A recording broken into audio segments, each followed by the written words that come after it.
经济部长郭志辉昨有讲到，因为烦恼这绿电无够，经济部准备要伫咧菲律宾设电厂，用船或者是用海底电缆线，把这绿电炸弹来到台湾，是因为讲这进口的绿电凭台湾在地生产是更较俗的。另外也希望讲会当参与到陆上经济走廊，推动菲律宾产业合作，强化区域供应链的韧性。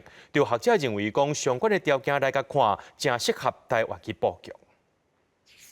经济部长郭志辉14日参加印太战略智库成立酒会，伊伫致辞的时阵提出新的想法，讲是国内各界拢有人烦恼绿电无够，准备要伫菲律宾来设电厂，把绿色的电力炸转来台湾。另外嘛，希望会当参加理想经济走廊，推动菲律宾的产业合作，嘛来强化区域供应链的韧性。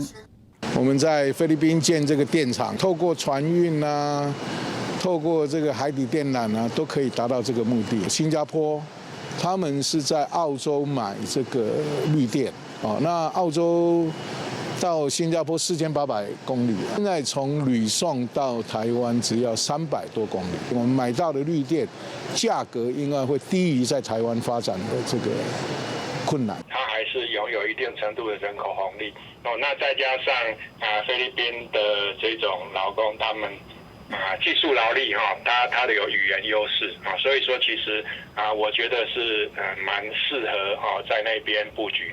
学者认为讲，和菲律宾加强合作，来当规划出特定的经济区地是真有优势的。尤其真侪台湾的企业是长期伫苏比客湾经营，这就是理想经济走廊计划的中心点。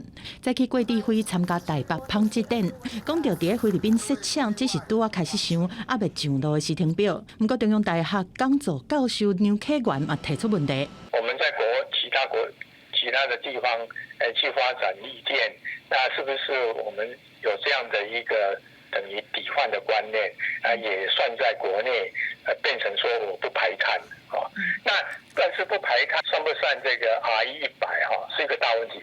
加强和隔壁国的合作，帮助台湾的企业在海外布局建立生产基地。这摆经济部锁定的理想经济走廊是美国、日本和菲律宾做伙打造的。若是讲台湾会当加入，暗算嘛会当来加强和盟友的经济、安全和战略的合作。记者综合报道。